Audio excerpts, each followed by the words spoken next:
নির্বাচনে জঙ্গি হামলার যে থ্রেট, আমরা মনে করি কোনো থ্রেট নেই, তারপরও আমরা সতর্ক অবস্থায় আছি।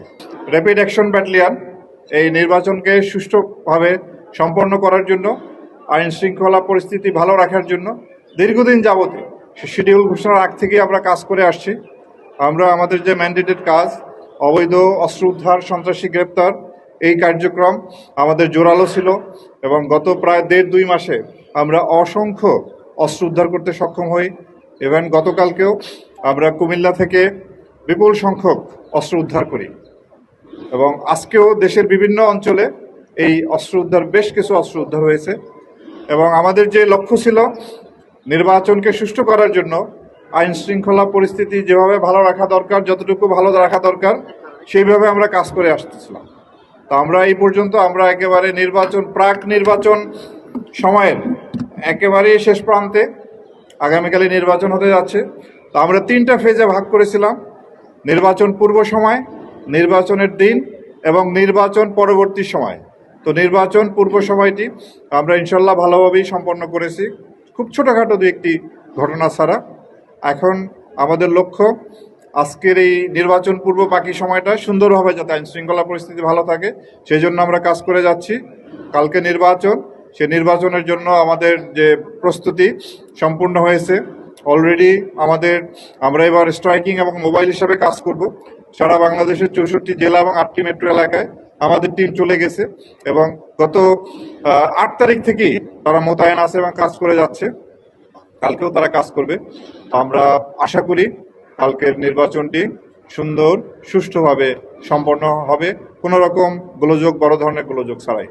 এরপরে নির্বাচন পরবর্তী আইন শৃঙ্খলা রক্ষার জন্য আমাদের পর্যাপ্ত ব্যবস্থা আছে।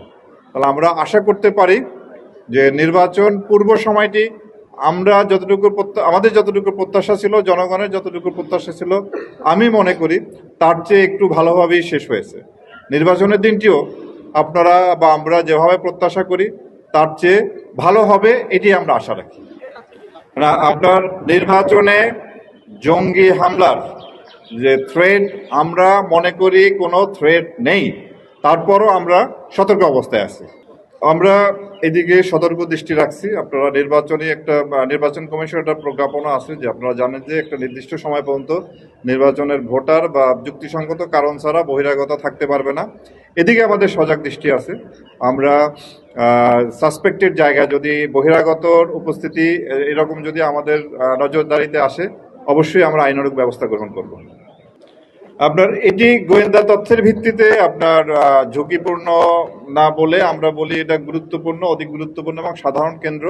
সেই কেন্দ্রে যে স্ট্যাটিক যে ফোর্স, সেই এই বিবেচনায় সেখানে মোতায়েন হয়েছে এবং আমরা যারা স্ট্রাইকিং হিসাবে আছি, সেনাবাহিনী, বিজিবি, আপনার কোথাও কোথাও কোস্টগার্ড আছে, নৌবাহিনী আছে, এয়ারফোর্স আছে, আনসার আছে, পুলিশ এবং আমরা সংশ্লিষ্ট যিনি রিটার্নিং অফিসার আছেন, ওই জেলার জেলা প্রশাসক কিংবা পুলিশ সুপার যে আছেন, উপজেলার যিনি নির্বাহী কর্মকর্তা, থানার ভারপ্রাপ্ত কর্মকর্তা, এরা ওই যে লোকাল যারা আছেন তাদের সাথে আমাদের যে স্ট্রাইকিং বা মোবাইল যে আছে, এরা সমন্বয়ের মাধ্যমে কাজ করবে।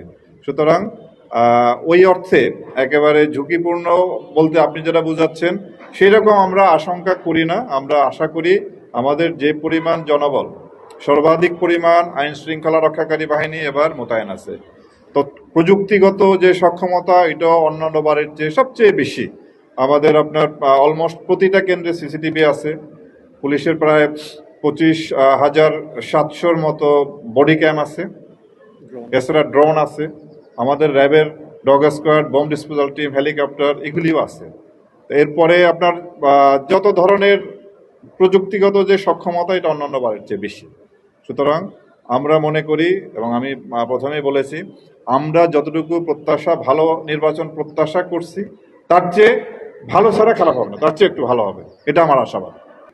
আপনার নির্বাচন আচরণবিধি লঙ্ঘিত হয়, এই কাজগুলি যাতে করতে না পারে, এই জন্য আমরা সবসময় সজাগ দৃষ্টিতে থাকি, যার জন্যই যারা এই ধরনের অপরাধ করে তারা কিন্তু ধরা পড়ে যাচ্ছে। এখন থেকে নির্বাচনের আগ পর্যন্ত আমরা সর্বোচ্চ সতর্ক অবস্থায় থাকব এবং আমরা আশাবাদী যে এই ধরনের আচরণবিধি লঙ্ঘনের ঘটনাগুলি যাতে ঘটতে না পারে সেজন্য আইনশৃঙ্খলা রক্ষাকারী বাহিনী, আপনার এক্সিকিউটিভ ম্যাজিস্ট্রেট, জুডিশিয়াল ম্যাজিস্ট্রেট সবাই মাঠে কাজ করছে এবং ইনশাল্লাহ আমরা বাকি সময়টাও সুন্দরভাবে সম্পূর্ণ কাটাতে পারবো। আমরা কিন্তু সম্মিলিতভাবে কাজ করতেছি। আমাদের র্যাবের যে সংখ্যা তা দিয়ে আপনার এই প্রায় আমাদের কত ভোট কেন্দ্রের যে সংখ্যা, এতগুলা সংখ্যা কোনোভাবেই কাভার করা যায় না। আমরা সবগুলি বাহিনী সমন্বিতভাবে এবং আমাদের মধ্যে একটা চমৎকার সমন্বয় আছে, সেইভাবে কাজ করতেছি। আমরা মানে যে ড্যামেজ যতখানি সম্ভব ড্যামেজ কন্ট্রোল করার জন্য আমরা চেষ্টায় আছি। আমরা আশা করব কোনো কেন্দ্রে কিছু হবে না, এটা হলো আমাদের প্রত্যাশা। তারপরও যদি কোথাও এই ধরনের বিশৃঙ্খল ঘটনা ঘটে, আইন শৃঙ্খলা রক্ষাকারী বাহিনী যথোপযুক্ত ব্যবস্থা নেবে এবং আপনার যদি ভোট গ্রহণের মতো পরিবেশ না থাকে তাহলে ভোট গ্রহণ বন্ধ থাকবে। যদি ওই কেন্দ্র একেবারেই বন্ধ করা হয় কিংবা নির্বাচন কমিশনও বলেছে যদি ভোট গ্রহণ সম্ভব না হয় ওই কেন্দ্র প্রয়োজন হলে ওই আসনের ভোটও বন্ধ হতে পারে যদি নির্বাচন কমিশন যেরূপ মনে করবে। তো সুতরাং একটা দুইটা কেন্দ্রে যদি এই ধরনের গন্ডগোল হয় সেখানে পরে আবার ভোট হবে, আমরা বেশি শক্তি নিয়ে সেখানে করবো। তো আমরা আশা করি কোথাও এই ধরনের ঘটনা ঘটবে না, এটা আমরা আশা করি। তারপরও ঘটলে আইনানুগ যে প্রক্রিয়া আমরা সেটা নিব। আর নির্বাচনে আপনারা প্রশ্ন করতে পারেন যে ঝুঁকি অবশ্যই আছে, ঝুঁকি কেন থাকবে না। তো আমি মনে করি এইবার নির্বাচনে ঝুঁকি তাদের আছে যারা নির্বাচনকে ব্যাহত করতে চাবে, নির্বাচনে জাল ভোট দিতে যাবে, নির্বাচনের ব্যালট বাক্স ছিনতাই করতে যাবে, নির্বাচন কেন্দ্রে আক্রমণ করবে। এদেরকে বোধহয় প্রচণ্ড ঝুঁকির মধ্যে এবার পড়তে হবে এবং নির্বাচনের ফলাফল যদি মেনে না নিয়ে তারা যদি নাশকতা বিশৃঙ্খলা তৈরির চেষ্টা করে আমরা সর্বোচ্চ কঠোর ব্যবস্থা গ্রহণ করব। এখানে আমরা কোনো রকম হেজিটেট করব না, সর্বোচ্চ কঠোর ব্যবস্থা গ্রহণ করব। ঝুঁকি যদি কারো থাকে, যারা আইন ভঙ্গ করবে, আইন অমান্য করবে, আইন বিরোধী কাজ করবে, ঝুঁকিটা তাদের। আমাদের মনে করি কোনো ঝুঁকি নাই, কারণ আমরা আইন অনুযায়ী কাজ করব, আইনের যে ম্যান্ডেট সেই অনুযায়ী আমরা কাজ করব। আপনাদের সকলকে অসংখ্য ধন্যবাদ।